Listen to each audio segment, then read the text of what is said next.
जी हाँ, नमस्कार दोस्तों। PCS class Ballia study platform में सुमन चौधरी आप सभी को स्वागत करते हैं साथियों। मैंने प्राचीन का यानी एंशेंट हिस्ट्री को शुरू कर दिया है दोस्तों, जिसमें हमारा चैप्टर आज का सिंधु घाटी की सभ्यता प्रारंभ होने वाला है मित्रों। एक बार थोड़ा हम ये स्लाइड को देख लें। ये सिंधु घाटी सभ्यता ये नाम क्यों पड़ा? सिंधु घाटी सभ्यता, सिंधु नदी एक है। सिंधु नदी के किनारे जो भी पहले के शहर या नगर बसा करते थे, खोज के दौरान इसका नाम सिंधु घाटी सभ्यता पड़ा गया। इतना याद रखेंगे। आप इस स्लाइड को देख लें मित्रों। अलग अलग जगहों का स्लाइड है, हड़प्पा का स्लाइड है, मोहनजोदाड़ो का स्लाइड है इसमें। तो आइए हम अपना पाठ शुरू करेंगे। कॉपी कलम ले लीजिएगा और लिखना प्रारंभ कर लीजिएगा मित्रों। टॉपिक है आज का हमारा सिंधु घाटी की सभ्यता। इससे पहले वैदिक सभ्यता को हम लोग पढ़ते थे। हाँ, तो सिंधु घाटी सभ्यता को जानने से पहले जो भी विद्वान थे, विद्वानों के मतानुसार हम लोग क्या पढ़ते थे जी? वैदिक काल की सभ्यता को पढ़ते थे। वैदिक काल से हमें जो भी जानकारियां मिली थी, सिर्फ वैदिक काल के अनुसार हम सभी लोग चलते थे। जो भी प्रक्रिया होती थी, जो भी घटनाएं घटती थी, वैदिक काल से ही। तो अब हम आपको यह बताएंगे मित्रों कि सिंधु घाटी सभ्यता क्या है, इसका प्रारंभ कैसे हुआ। इस सभ्यता के साथ साथ तीन चार और सभ्यताओं के बारे में हम जानकारी आपको देंगे। तो चलिए स्टार्ट करते हैं हम। सिंधु घाटी सभ्यता को जानने से पहले थोड़ा और कुछ सभ्यता को जानते हैं। पहला देखते हैं नील नदी की सभ्यता। ये देखिए मित्रों, ये नील नदी की सभ्यता है, इसको याद रखना। ये भी प्राचीन है। बताएंगे आपको सिंधु घाटी सभ्यता के बाद की है, पहले का तो नहीं है। सेकंड है, सॉरी पेन चेंज करते हैं, मिस्र की सभ्यता। आपको इसे भी याद रखना है। थर्ड हमारा क्या है मित्रों? मेसोपोटामिया की सभ्यता। और फोर्थ है चीन की सभ्यता। नील नदी की सभ्यता, मिस्र की सभ्यता, मेसोपोटामिया की सभ्यता, चीन की सभ्यता, तथा एक लास्ट में बच जाता है मित्रों, उसका नाम भारत की सभ्यता, यानी सिंधु घाटी की सभ्यता। इससे ही बोलते हैं। लास्ट जो है भारत की सभ्यता या सिंधु घाटी की सभ्यता को हम पढ़ेंगे, जानेंगे। तो चलिए अब देर न करके टॉपिक पर ध्यान देंगे। भारत की सभ्यता या सिंधु घाटी की सभ्यता, मैंने आपको बता दिया। भारत की सभ्यता या सिंधु घाटी की सभ्यता, सिंधु नदी के किनारे जो ये हड़प्पा सभ्यता बसा था, इसके अनुसार इसका नाम पड़ा सिंधु घाटी की सभ्यता। तो इसके खोज के बारे में हम सबसे पहले जानेंगे मित्रों। किसके बारे में? खोज के बारे में। किसकी खोजी? सिंधु घाटी सभ्यता की खोज के बारे में जानेंगे, समझेंगे। तो कॉपी कलम ले लीजिएगा और लिखना प्रारंभ कर लीजिएगा मित्रों। हम एक करके पढ़ेंगे। पहले खोज पढ़ेंगे, फिर काल के बारे में पढ़ेंगे मित्रों। काल के बाद नामकरण के बारे में पढ़ेंगे। उसके बाद उद्भव के बारे में पढ़ेंगे। निर्माण, उद्भव या निर्माण उसे बोलते हैं। विशेषता, विस्तार। इस तरह से मैं कई टॉपिक आपके साथ लेकर आया हूँ मित्रों, जो कि एक बार पढ़ लेने के बाद आपका ही मन कर देगा इसे पढ़ाने का मित्रों। इतिहास ऐसा पढ़े कि आप ही एक दूसरे को पढ़ा सके मित्रों। तो चलिए खोज के बारे में हम आप लिखेंगे। खोज पहला देखते हैं। ये थोड़ा टाइपिंग मिस्टेक है मित्रों। चार्ल्स मैसन है ये, ध्यान देंगे। आधा अलग है, इसको टाइपिंग पर ध्यान न देंगे। चार्ल्स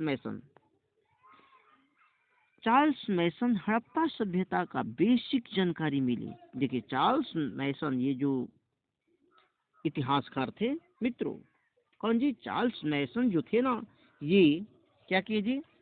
पाकिस्तान क्षेत्र के दौरान, किसके जी? इन्होंने पाकिस्तान क्षेत्र में आकर के इन्होंने दौरा किया। दौरा करने के बाद मित्रों हड़प्पा सभ्यता का कुछ बेसिक इन्हें जानकारी मिली है। किनको मिली है जी?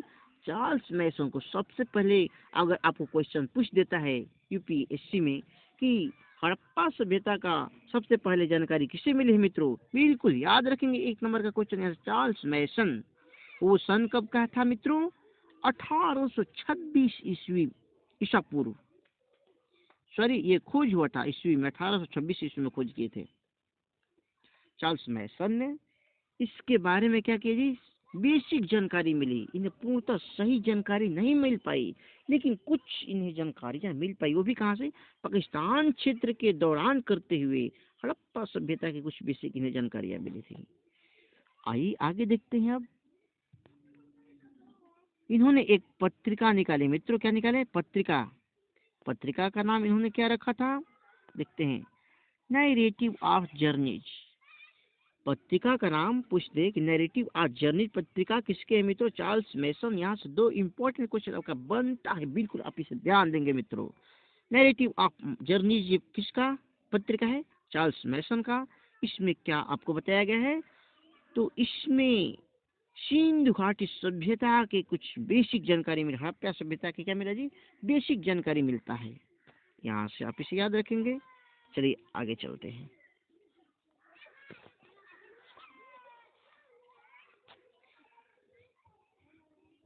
सर जॉन मार्शल ने 1921 ईस्वी में, कब जी? 1900, कौन थे जी? John Marshall. 1921 ईस्वी में पुरातात्विक विभाग के हेड थे। हाँ जी, इसे जब समझना है आपको। कौन थे हेड? थोड़ा पीछे देख लेते हैं मित्रों। सॉरी, ज्यादा आगे हम चले गए थे, थोड़ा सा पीछे रहते हैं। पत्रिका तो मैंने बता दिया था। नैरेटिव ऑफ जर्नीज किसका था? चार्ल्स मैसन का था। अब आगे चलते हैं पेज नंबर 5 पे। ये हमारा साइड 5 है। थोड़ा साइड आगे चले गए थे, इसके बारे में देखेंगे हम। बर्टन बंधु 1856 के करीब बर्टन बंधु कब जी? 1856 के करीब। ये क्या किए जी? 1856 के आसपास इन्होंने क्या किए? कराची व लाहौर के बीच, किसके बीच जी? कराची व लाहौर के बीच रेलवे लाइन बन रही थी। थोड़ा आपको बता देते हैं, उसके बाद लिखेंगे आप। किसके किसके बीच रेलवे लाइन बनती थी? कराची और लाहौर। ये शहर पाकिस्तान में है। कराची जो है ना, कहाँ है जी? सॉरी, कराची जो है मित्रों समुद्र के किनारे है। ये लाहौर है, ये पाकिस्तान एरिया है। कराची और किसके बीच? लाहौर के बीच रेलवे लाइन बन रही थी। इसके निर्माण के क्रम में 2 इंजीनियर थे। कितने इंजीनियर? 2 इंजीनियर थे, और वो भी दोनों भाई थे। इन दोनों ने क्या किया जी? यहाँ पे कुछ ईंट पाए। टीला थोड़ा, टीला कुछ जगह मिला था टीले आकार का। टीले से यहाँ इन्होंने कुछ ईंटें मिली, और ईंटों को इन्होंने क्या किया जी? अपने कामों में प्रयोग किए। प्रयोग कर लेने के बाद ये लोग क्या किए जी? वहां से चल दिए। लेकिन इन्हें पूर्णतः क्या हुआ?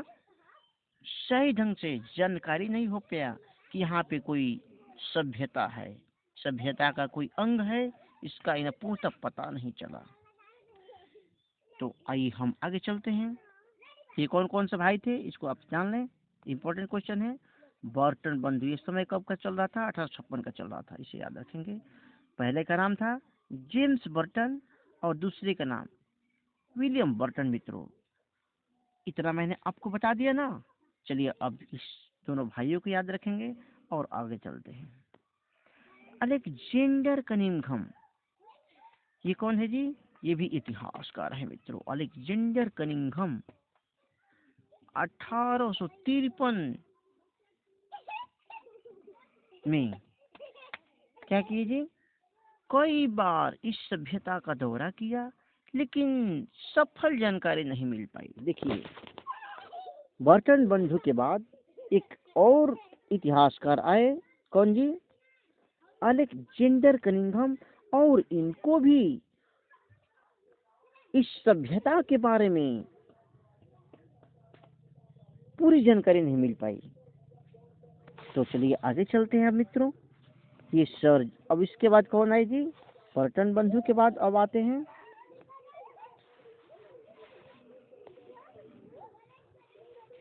Sir John Marshall.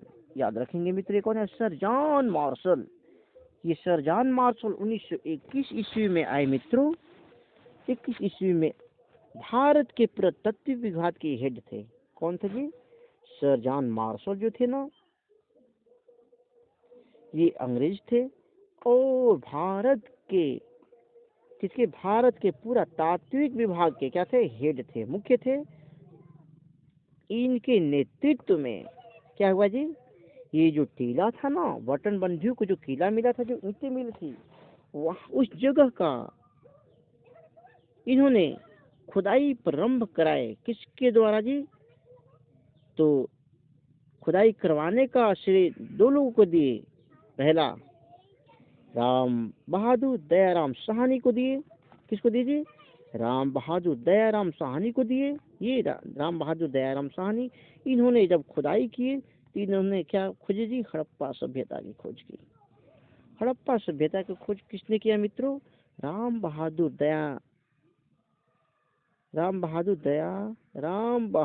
Dayaram Sahni. ये स्लाइड से आप देख लेंगे, इनको समझ लेंगे। चलिए आगे चलते हैं। अब दूसरे को जान लेते हैं मित्रों। दूसरे व्यक्ति को दिए थे। कौन दिए थे जी खुदाई करने के लिए?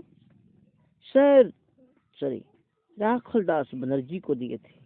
राखलदास बनर्जी ने अपने नेतृत्व में क्या किया जी? मोहनजोदाड़ो की खोज प्रारंभ की। किसकी खोज प्रारंभ की जी?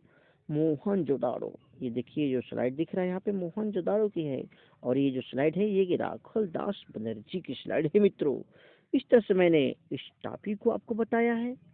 आप यहाँ से दो क्वेश्चन इंपॉर्टेंट। राखलदास बनर्जी ने किसका खोज की जी? मोहनजोदाड़ो की खोज किए थे। पीछे देखते हैं थोड़ा। राम बहादुर दयाराम साहनी ने किसका खोज की? हड़प्पा सभ्यता का खोज की। तो आप इसे बिल्कुल याद रखेंगे मित्रों। चलिए आगे चलते हैं, अगला टॉपिक के बारे में जानेंगे और समझेंगे। इस तरह से मैंने आपको क्या बताया जी? खोज के बारे में आपको बेसिक जानकारी दी है मित्रों।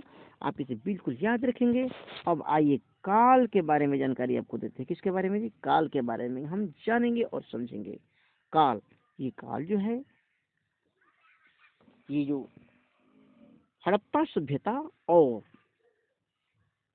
सभ्यता और मोहनजोदाड़ो, ये जो दोनों है, इसका काल देखते हैं कब से कब तक चला है। देखते हैं मित्रों। सर जॉन मार्शल ने क्या किया जी? 3250 बीसी से 2750 बीसी तक इसका कालखंड रहा। किसने कहा जी? सर जॉन मार्शल जो थे ना मित्रों, इन्होंने कहा कि इसका काल जो भी है कब से कब तक है? 3250 बीसी से लेकर 2750 बीसी तक इसका कालखंड रहा।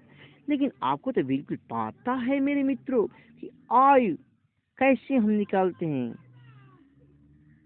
आयु निकालने का सही तरीका कार्बन 40 है, जो कि पुराने से पुराने कितना भी पुराना हो, कार्बन 40 के तहत आप उसका आय बिल्कुल अच्छी तरीका से निकाल सकते हैं मित्रों। तो आइए, कार्बन 40 का खोज हो ही गया था, और इसके बाद जो भी वैज्ञानिक थे, जो भी इतिहासकार थे, इन्होंने कार्बन 40 के तहत आयु वैज्ञानिक जब निकाले तो इसका कालखंड क्या माने जी? 2350 बीसी। यहाँ पे लिख देते हैं कितना मित्रों? 2350 बीसी से लेकर मित्रों 2350 बीसी से लेकर कितना? 1750 बीसी तक इसका कालखंड माने। कैसे निकला? कार्बन 40 के तहत निकला। कितना निकला? 2350 बीसी से लेकर 1750 बीसी तक इसका कालखंड निकला। तो आप इसे बिल्कुल याद रखेंगे मित्रों। कार्बन 40 के आधार पर इसका काल कितना रहा? 2300 बीसी से 1750 बीसी तक। आप इसे बिल्कुल याद रखेंगे। चलिए अगला टॉपिक समझते हैं, आगे देखते हैं। डीपी अग्रवाल के नेतृत्व में इस काल का श्रेय दिया गया। देखिए मित्रों, अब डीपी अग्रवाल ये कौन थे जी?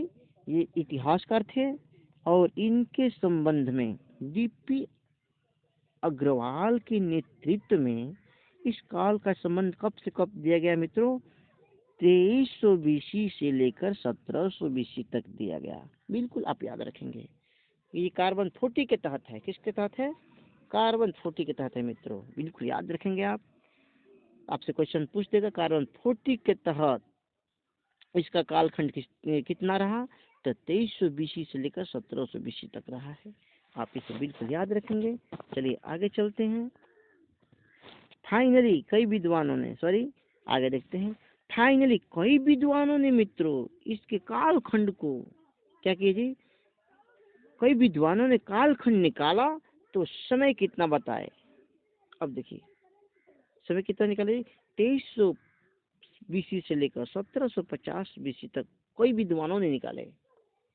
एक ही नहीं, फाइनली जब निकाला गया, लास्ट में जब निकाला गया तो उसमें कई विद्वानों ने मिलकर इसका कार्बन 40 के तहत एज निकाले। तो बिल्कुल करेक्ट एज निकला 2300 बीसी से लेकर 1750 बीसी तक। बिल्कुल याद रखना है आपको। इसके कालखंड के संबंध में सभी इतिहासकारों में मतभेद दिखाई देता है। आप इतना भी याद रखेंगे मित्रों, इस सभ्यता के कालखंड के बारे में जितने सारे इतिहासकार थे मित्रों, उनको क्या होता है जी? कालखंड के बारे में बहुत अधिक मतभेद दिखाई देता है। चलिए आगे देखते हैं। ये देखिए, ये जो इतिहासकार कौन है जी? डीपी अग्रवाल जी, यही है। आप इन्हें बिल्कुल ध्यान, थोड़ा स्लाइड से भी समझ लें, चित्र के अनुसार समझ लें कि डीपी अग्रवाल क्या किए जी? पुरातात्विक के एज दिए। आइए आगे चलते हैं। तो मैंने आपको सिंधु घाटी सभ्यता के बारे में बताया है मित्रों। अगर वीडियो आपको अच्छा लगता है तो बलिया स्टडी प्लेटफॉर्म चैनल को आप लाइक करें मित्रों, तथा वीडियो को आप हमारे चैनल को पहली बार देखते हैं तो चैनल को अधिक सब्सक्राइब कर ले मित्रों, तथा वीडियो पे एक बार झूम कर शेयर करें मेरे मित्रों। तब तक चलते हैं, अगला पार्ट अगले वीडियो में लेकर आएंगे मित्रों। तब तक चलते हैं। ओके, धन्यवाद।